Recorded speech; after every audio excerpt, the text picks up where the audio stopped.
The history of bilingual education.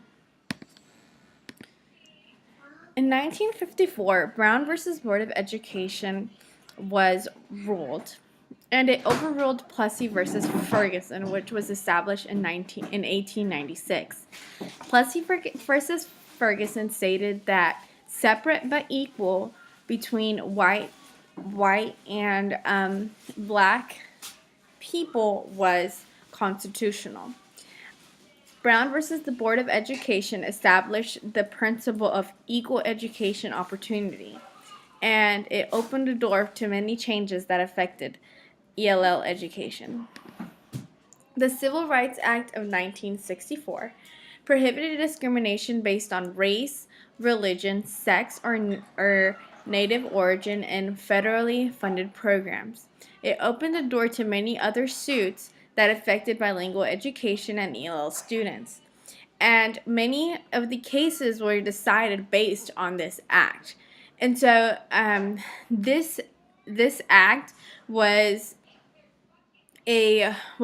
caused by the Brown versus Board of Education court case. In 1965, the Elementary and Secondary Education Act was passed. Now, this act addressed the academic needs of poor children.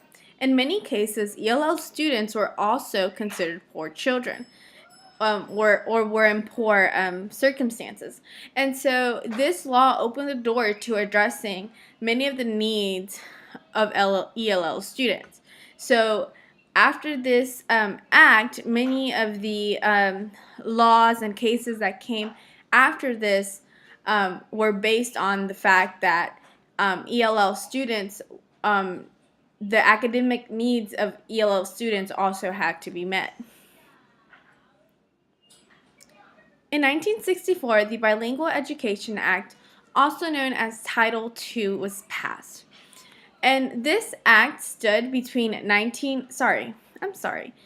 VII, not Title II.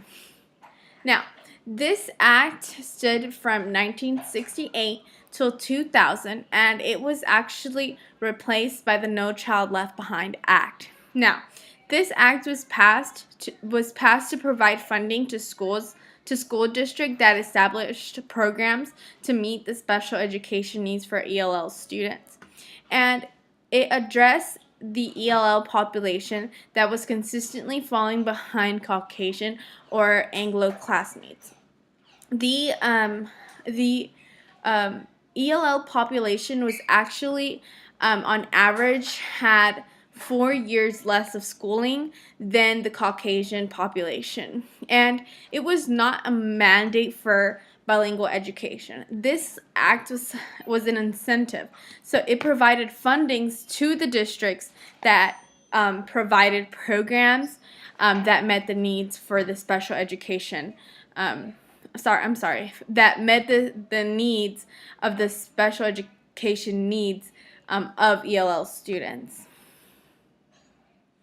Now, in 1970, in the May 25th, 1970 memorandum was passed, and it was actually called Identification of Discrimination and Denial of Services on the Basis of National Origin. And it was sent to schools that had more than 5% of their nationality of national origin minority students. And so it had three different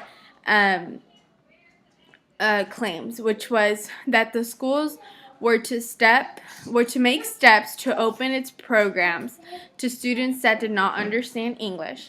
That schools could not assign students into special education program based only on their language skills, and that school must inform parents of school activities even if the language is not English.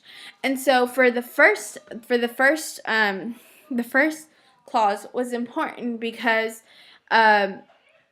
it had the schools open programs or make sure that their programs were adjusted to students who did not speak English. And the second one stated that students could not be placed into SPED programs, and so many times students who did not speak English would be placed into SPED's program even if they did not need it. And so many times, as we now know, is that a lot of ELL students have knowledge and are as capable as any other students, but their only barrier and the only difference is language. And so the language has to be the focus and not an assumption that the students are not capable of learning. And the third one is really important because parents many times are not informed of the school activities based on the fact that they didn't know English, and now the schools were required, based on this memorandum, to let parents know even if they didn't know English. Now, in 1972, Serena versus Perales court case was this case raised the issue of bilingual education outside of desegregation. And so it claimed that the school, which was a white majority school, failed to meet the unique needs of Spanish surnamed students. And the school was found to be fitting to not was found I'm sorry. The school was found to not be fitting the needs of the students. It was a case that founded the requirements of schools to meet the unique needs of ELL students.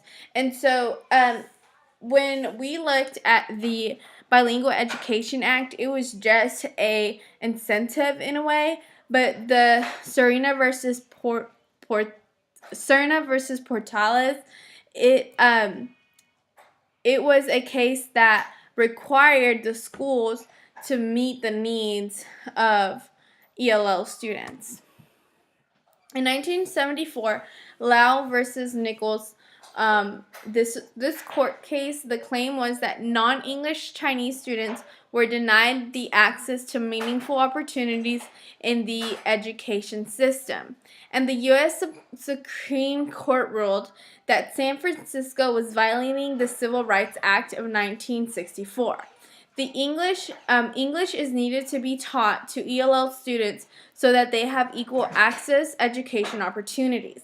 And so, for example, this connects a lot to the May 25th 1970 memorandum, where it states that that kids could not be placed into SPED programs based on their ability to not speak English. And so this kind of even goes further in saying that that the schools are required to teach the students English so they have the equal access to the same opportunities as English speakers.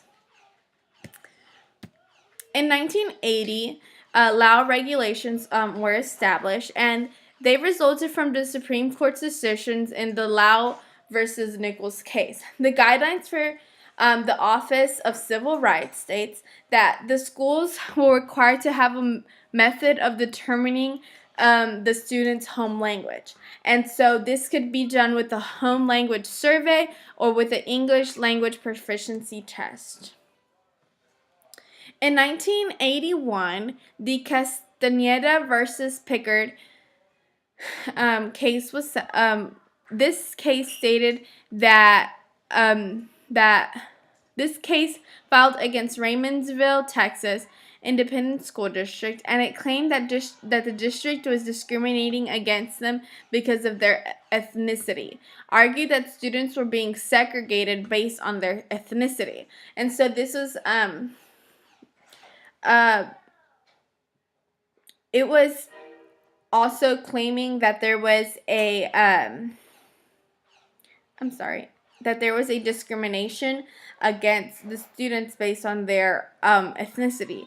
And the case concluded that there were requirements for the schools to have standards for teaching ELL. The schools were required to hire qualified staff and review standards to make sure that they are working. And so before this, like I said before, it wasn't required.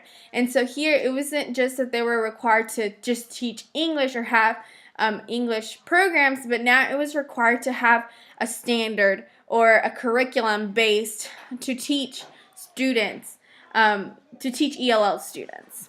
And it also, what I found very interesting, it was that they had to make sure that the standards were working. So it was, making sure that, it's not just, oh, we have something. We have to actually have results to see that what we have is working. So in 2001, No Child Left Behind, and this act was this was during the George Bush presidency.